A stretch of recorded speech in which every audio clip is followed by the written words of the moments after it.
What puts you in a good mood? Nice. All right, let's talk about some mood disorders. Here we go. Mood disorders. What are they? They are disruptive and unusual changes in one's mood. Now, mood is hard to define. We have 10 basic emotions, but really 2 big, broad moods. So we're talking good or bad, and moods are long-term. So they're not like minute by minute, hour by hour. It's like over days or weeks, long-term emotional states. I just realized my face is in the smiley face of the scale. I love it. These disorders are characterized by emotional extremes and challenges regulating your long-term disturbances, right? So again, not short periods of intense emotions, but long, drawn-out times. So depressive disorders are prolonged periods of hopelessness, while bipolar disorders alternating between depression and mania. And we'll talk what mania means here in just a second. So let's start with major depressive disorder. Now, we all know what depression is, but really to be clinically diagnosed with major depression disorder, it's a long period and it's a wide scope.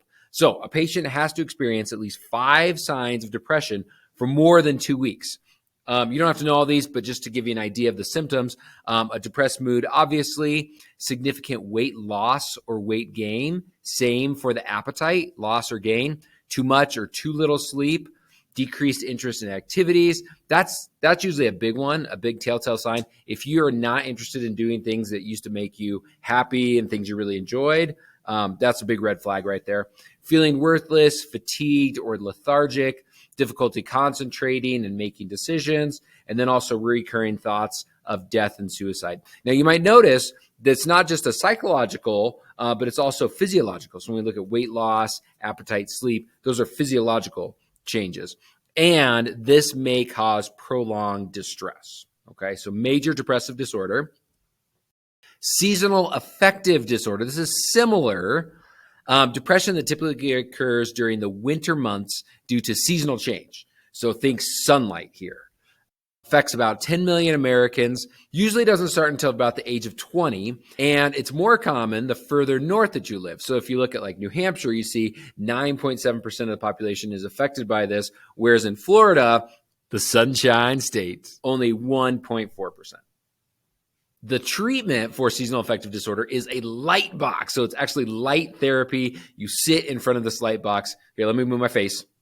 And what you do is you actually just sit in front of this light box for 30 minutes after waking up. It does a couple of things chemically in your brain. This is crazy. So it's thought that the light reduces melatonin, so it helps you wake up in the morning, right? We know our circadian rhythm, our melatonin drops as morning approaches, but this helps do that even more. That's the hormone that makes you sleepy, melatonin. But it also raises our production of serotonin. Serotonin makes you feel good. So just like if you're not feeling good, if you've been cooped up inside all day, go outside, go for a walk in the sun. So you get exercise and you're getting exposure to sun. It's going to raise that serotonin in you. So seasonal affective disorder. Now we have bipolar disorder. Let's talk about this. This is fluctuating mood swings between depression and mania. This used to be called manic-depressive disorder, but now it's just called bipolar disorder. And these mood swings are not short periods, right? They're not like, again, minutes, hours, over several days are these mood swings. So manic episodes, not really the opposite of depression. A lot of people hear manic, depression, and you think it's like happy, but it's really impulsive. It's really hyper-focused. I have down there hyperactive, prone to reckless behavior. It's like if you ever get in one of those modes where you start cleaning a room and you're just like, yes, cleaning, organizing, I'm gonna clean this, I'm gonna fix this. And you get in those modes, that's almost like a manic episode. It's hyper-focused, hyperactive, but you can also be reckless in those moments as well. This is then followed by dark periods of hopelessness and lethargic depression. And so you get these big, long waves up and down with mania and depression. Check out this little video right here. Mood disorders from a neurological perspective, we see that depressed, manic, and average brains show very different brain activity in neuroimaging scans. As you might expect, a brain in a depressed state slows down, while a brain in a manic state shows a lot of increased activity, making it hard for that person to calm down or focus or sleep. All right, let's talk about some of the causes of these disorders. Usually it's a combination of several different things. So biological, genetic, maybe heritable from your parents, psychological, but also environmental. So there's a lot of things going on here. Women are often diagnosed more. Couple reasons for this. Maybe they're more likely to seek treatment, socially more acceptable to do that.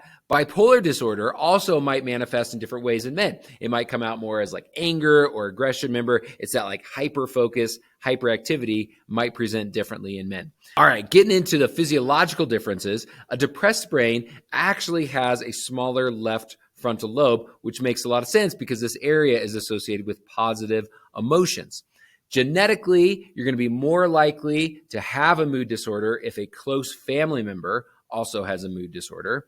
And the way we think about things might be a cause as well. So negative thinking, learned helplessness, self-blame, all those things can smother joy and create this self-fulfilling cycle. So we look here, we have a stressful experience that could lead to negative explanatory style, kind of that locus of control, internal versus external locus of control. If it's an external locus of control, it's like everything's happening to me. I don't have control over this.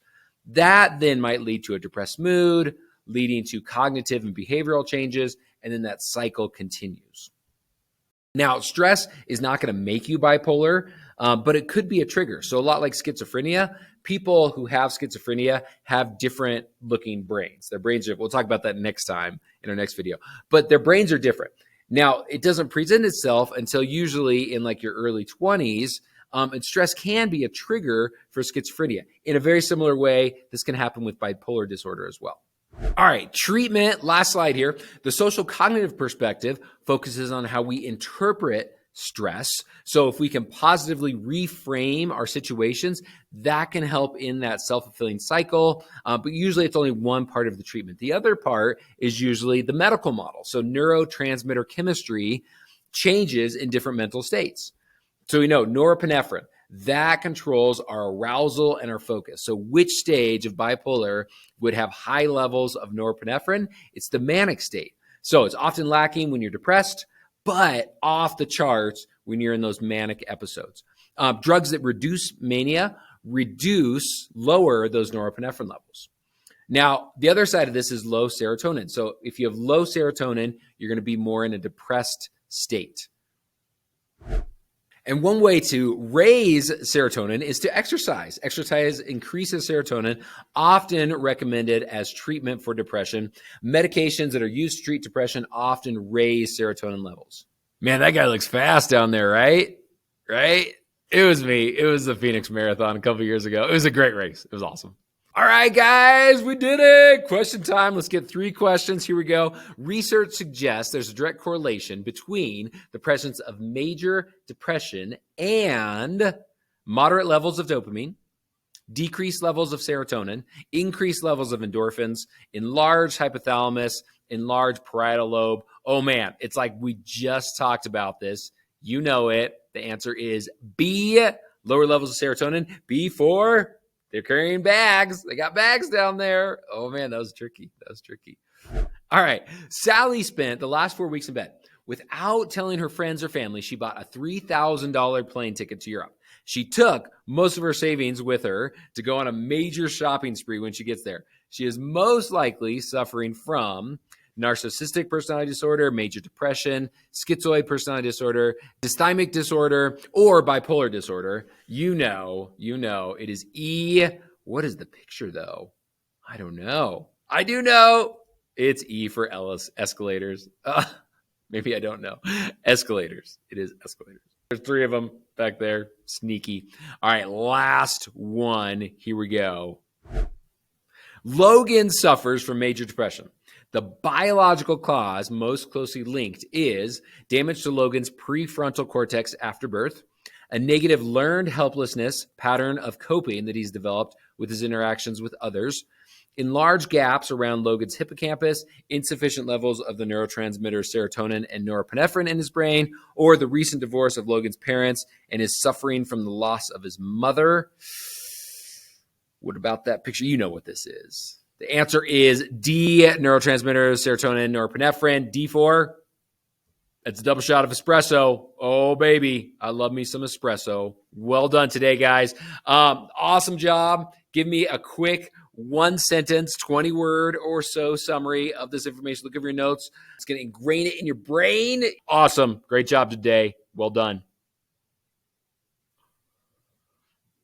Still Mustache March.